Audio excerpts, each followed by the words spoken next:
All right, guys, so have an update to Thursday's video where I got stopped out, then re-uploaded a new one on Friday where I longed again, and now we've had the breakout and we've hit some targets, so I kind of want to just continue with my thought process. Sounds like this kind of live trading, updating at the same time video is helpful for y'all, so happy to do it. So the premise of the long, right, was this is support in my eyes still. We're at the range lows here. We have kind of our range high here, range low. I want to look for longs at the range low. The idea was very simple. Even if this is 6K, there's still going to be bounces before potentially, a break. It doesn't mean it has to break. I don't know how high this rally goes, but the premise was very simple. I want to be a buyer in this lower part of the range until proven otherwise. Every time we've come down here, we've gotten a reaction. So we came down into the low part of the range. I had marked off a key low, right? This was the last remaining low here other than June lows that hadn't been run. We ran that low. Okay, my mind is now flipped to looking for reasons to potentially get into a long. When we came back, so we ran the low, broke market structure here.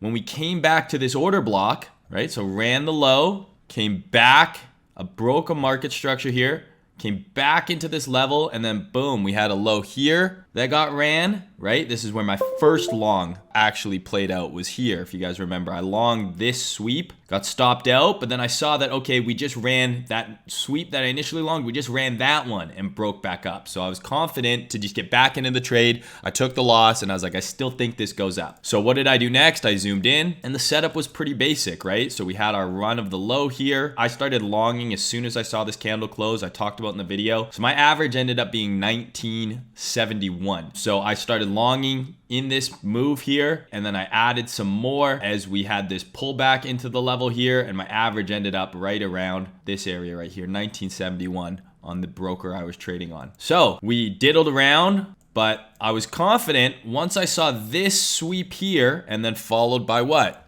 Another break in market structure after running a low, that, okay, I can now trail my stop to here. So effectively, I'm basically risk off at this point. Came into the first area that I believed was resistance here. Okay, so once I saw us break up here again, sweep this low, I was confident enough to move my stop once we had this follow through move. So I'm effectively risk off. We rejected naturally area of resistance. I talked about this as being a good potential initial TP area. So once we ran this, boom, got in, started filling, filled more, saw this move away, and another break in market structure. I said, okay, I'm bringing my stop up to here. I'm effectively risk off now. Took a little bit of profit here. I talked about this as being a resistance area, right? This was untested. We rejected, and it looked like we were full retracing, and we were live streaming during this, right before the breakout. And I said, listen, the fact that we have this low here that's been run, closed above, it's respecting the low. It even came back and retested this point of origin of the original breakout. I was definitely a little bit sweaty balls right here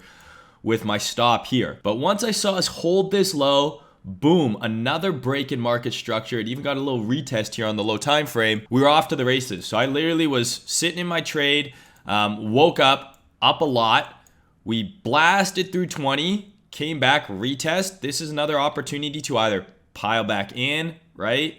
You could add back. This is a clean SFP on the 1 hour here, and you're bullish, right? So if you're bullish, you want to be looking, if you're trying to compound your trade, or at least how to manage your trade. Okay, if I'm not compounding here, if I wasn't long already, this is a long opportunity, right? Break in market structure, boom, another leg, another SFP, another retest, right? This would have been, if you think this thing's going to keep going, this is how you add to the trade, right? You're in initially down here. This is an opportunity to add back. This is an opportunity to add back, because what is this? This is the higher lows in market structure, right? This is exactly what you're seeing here visually. And where, if you're trying to compound along, right, you don't want to add here. You want to wait for that pullback. That's where you add, right? Or if you're not interested in adding and you're like me and you're like, I'm full size from down here. Once we see this followed with the break in market structure, my stop is now here. So I'm now locking in more gains, right? Same thing here. I don't really think that we should probably go back below this wick. We could come down here, right? And then, go up again. But rather than give all of this back, why not TP some, adjust your stop to here. And if we do come down here, okay, well now you can take a new fucking trade, right? Now your risk is here on a whole new entry. So you can compound this way. You can manage the trade, trail your stop up using this kind of thing. Now let's talk targets. So I've TP'd a good bunch of this trade already. I took a little bit off here. I took some more off when we kind of stalled out in this consolidation. Around 20,300 was my second exit. And then today I took out more at 21. So came pretty close to top taking on those, but 21 was a target I had talked about. Now, where can we go from here? So I'm effectively paid myself. I'm up. My stop is in profit, but I still have a moon bag on. How high can this thing go? Because I obviously want to be able to flex my entry and my exit, even if it goes way higher and I'm only holding a portion of my position. No one needs to know that but me. I can flex the P&L screenshot for all of the sweet clout. So looking at targets here, I would probably zoom back out to the 12 hour. I'd say this breaker seems like an interesting area to me. This kind of up move here, we broke down. We're now filling in this inefficient candle. This seems like a pretty decent magnet to price. And if you take our range here, this is probably pretty close to the 50% of the range as well. And that gives you a very easy then setup, right? Okay, we have a clear high here. So if we break above here, I'm targeting a run above this high up into here, 23.5 to 24, right? So this becomes the range that I play in. Or if we come up here and reject or maybe get above but then back below, okay, I'm now looking to short this. This was just distribution above these highs here. And now I'm looking to short this back into the range. So that's kind of my plan here going forward is this is going to be a key resistance area, kind of 50% of the range, this 12-hour breaker. Above there, I think you target 23.5 to 24, kind of the top of the range. So that gives you a pretty clear objective. We're riding our long up into here. Let's see what happens. If we get above here, then I think you can carry on up here. And again, if you're not in a trade, you want to add back, this can be the area where you look to make that decision, whether getting short or getting long on a flip. So that's kind of my plan for now, but I'm really happy with how this trade played out. I like that I was able to catch a loss and then getting back in the trade because I still thought my idea was valid, and then actually showing the setup, entering it all on Twitter and Discord and YouTube, and then managing it throughout. I think it's been a cool process to kind of follow along for you guys. Hopefully, let me know, obviously, if you want to see more videos like this. And yeah, we'll see what happens, but I'm pretty happy with how things went. We also talked about the dollar, right? Looking ready to roll over here and finally got that daily close below here. And it looks like we're going to get a daily close below here as well. So this is officially the first high, low, lower high, lower low on the dollar in forever.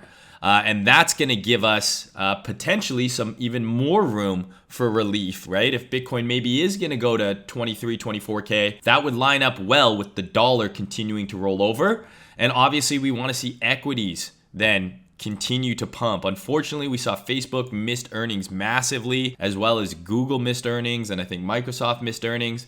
So I would really want to see, we got that strong daily close through, but we are into resistance. I would really want to see us hold above kind of this previous range high. Like this is your range low, ran it, range high. If we just break back into this range, I don't think that's a good look for the market as a whole. I want to see us hold above this 38.20 area, ideally for potentially another bounce. If we get that continued dollar weakness, then sure, let's start targeting, mid 20s on Bitcoin. But hope you guys enjoyed, and I will talk to you later.